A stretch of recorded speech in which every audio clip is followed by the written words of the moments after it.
What's up, fishing family? Today is part 2 of difference between a bait casting and a spinning rod. And this one will be very specifically about the line and lure you can throw on it. Let's go ahead and get started.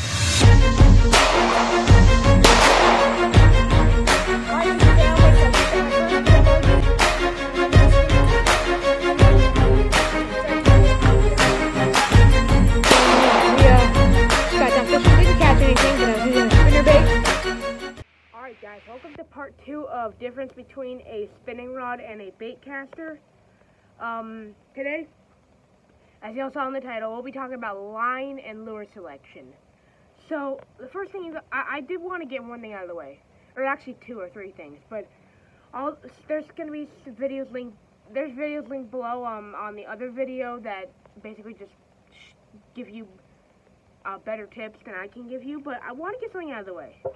If you throw a topwater hollow body frog on a spinning rod, you're wrong, and I'm going to tell you why. So, what's the thing about bait casting versus spinning? Spinning, again, long, slender body, typically very whippy at the tips. Sometimes they don't do too well with braided line. They're typically not as powerful or strong. But listen, when you are fishing a topwater hollow-bodied frog on a spinning rod, you are essentially getting that frog into thick, heavy cover, and you are, not only when you hook that fish, does it take a lot of strength, he's rip and drag, you're trying to get him out of there, he's trying to get away, but when he goes under that canopy of grass, under those lily pads, under his home, the cover he lives in, from which he hit your lure, that adds something totally different to the fight. Not only do you have that fish, but you now have to fight what's under there. And let's figure out what you're doing when you're setting the hook. You are essentially aggressively setting the hook this way. When you do that on a bait casting, you have your hand underneath it, and your wrist and your arm is perfectly straight, pretty much, and that gives you less chance for your wrist to bend or sprain. But you are essentially, your hand is underneath it, and you are pulling this way to set the hook on fish. When you use a spinning rod, your hand is on top of it, not underneath, and your wrist isn't always perfectly straight when you're trying to do that. If you're fishing like drop shots or Ned rigs, that's fine. You could. That's actually better because you're setting the hook straight up better with this. But when you are trying to set the hook on that fish, the hollow-bodied frog, like this, you're trying to get him out of a heavy cover. There's a lot of health issues that go with that, but it's not a good idea because you're gonna hurt yourself. You're not gonna get as many fish, and it's not efficient. But yeah. So, I don't mean to come across as brash or offensive or anything like that, but if you do that, just stop, because it's not going to work. It may work for a little while, and you may be telling, Jack, I've done that my entire life, I've never had a problem with that. Or maybe saying, Jack, I've done that my whole life, I'm not going to stop just because some YouTuber tells me not to. There'll be a video link below. So if you throw a hollow-bodied frog on a spinning rod, stop it. You're not doing it right. There will be videos linked below why, because he explains it better, but it's just, it adds, you're not going to get the hook set in as well. And you got to remember, frog hooks are stinking thick. It is an awful idea to do that, and I used to do it myself. I never caught a fish doing that. I never got a blow up, and I actually never have before, but I might be also getting a P.O. box pretty soon, so if you'd like to send me some fan mail, just send it to that P.O. box and tell me if it's coming or not. Or you don't have to, but I could really use some hollow-bodied frogs, little poppin' frogs. But so let's talk about line choice. So what are the 3 main types of line? There is mono, which is probably the most popular type. There's braided line, and there is fluorocarbon.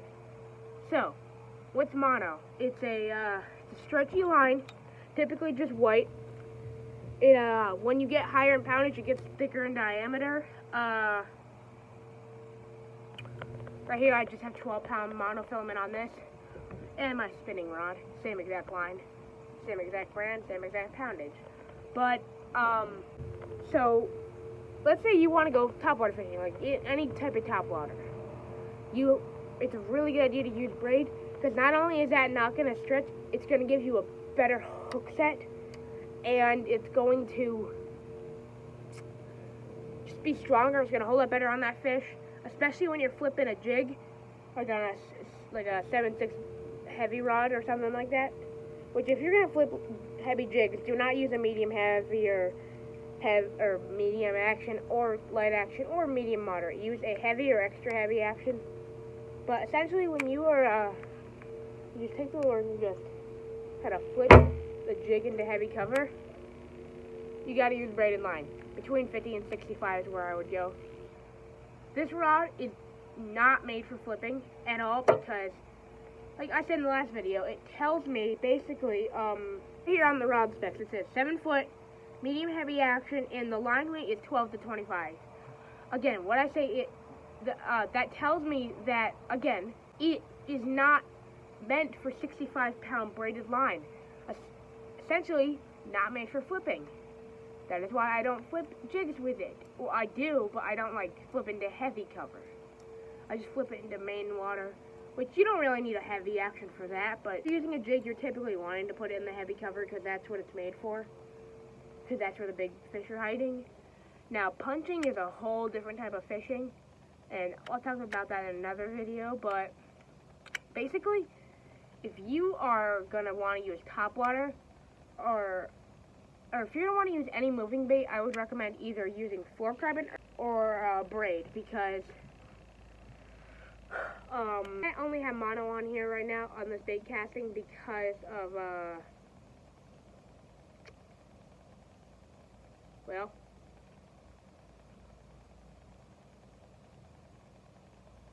I don't have any fluorocarbon.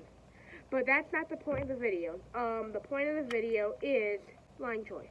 But if I had the choice, I'd put fluorocarbon on this thing, and I'd fish my moving baits and my Texas rigs on it. Now, Bricks Outdoors, the combo you're going to get, it comes with monofilament, which is fine for anything. I caught so many fish on monofilament, but it'd be a better choice to get fluorocarbon. Don't put fluorocarbon on topwater, because it's a sinking line. It's going to make the nose dip down, and the topwater's not going to work properly. Don't use fluorocarbon on that.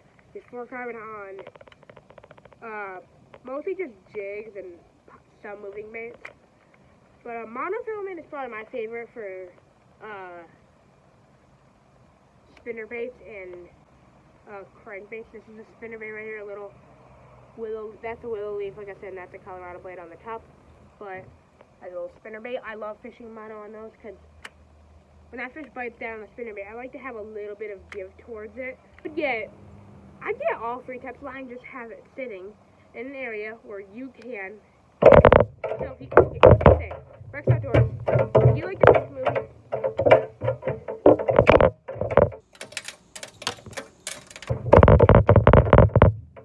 stay tuned, please. I got it off.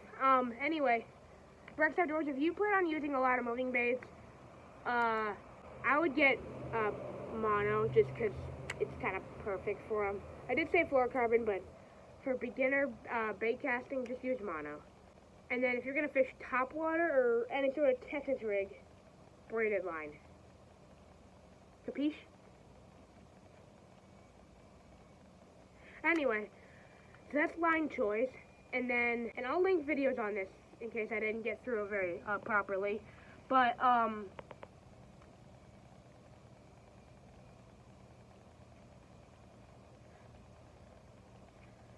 sorry, something, it just, anyway,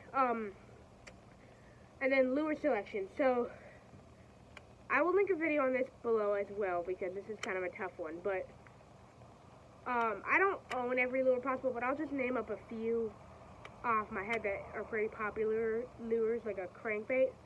I like to fish, again, a rod that, between medium moderate and medium action, because it's very whippy. This isn't whippy at all. It barely bends, but nice whippy action with a lot of give. When I'm fishing crankbaits, fluorocarbon or monofilament for sure, because you want that stretch in the line when that fish grabs a hold of your crankbait. But for spinnerbaits, monofilament and nice fast, like a 7.5 or 7.1. Yeah, sorry for spinnerbaits, a 7.5 gear ratio reel, fast reel, monofilament, medium heavy rod, and 7-foot medium heavy rod.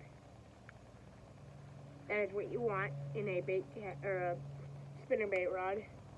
That's also what you want in a Texas rig rod and reel, but you want to use braided line on Texas rigs. The same exact. I want all the. I like to any moving bait. I like to besides crankbaits. I like to use besides I would use rattle traps on this, but besides crankbaits, medium heavy rods on any fast moving or moving bait, chatterdonks, spinnerbaits, any topwater, stuff like that. Topwater, again, braided line, moving bait, fluorocarbon or monofilament, and topwater, Texas rig, braided line. Basically, just, yeah. And then, let's say you're saying, hey Jack, I want to fish something like a,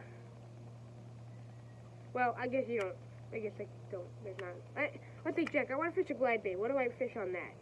Or a big swim bait. Medium heavy rod, fluorocarbon, and a good fast reel. That's what a big swim bait rod is. Flipping rod for punching and flipping jigs into heavy cover. Medium heavy rod, heavy action rod for 7/6 heavy action rod. And yeah, fast reel like an 8.5 2 to 1 or 8.5 to 1 or whatever. Any 8 gear ratio will do. And for those things, braid it straight braid, no leader, no anything like that. I hope this answered your questions.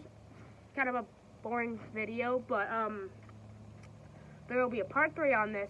This is just part 2 on spinning rod versus bait casting.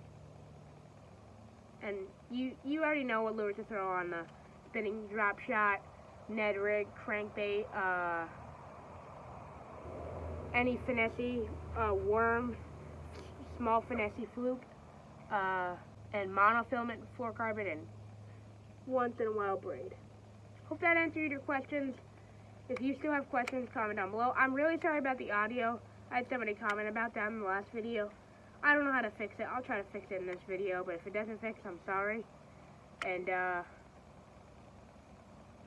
I will see you in the next video. Give me some elbow.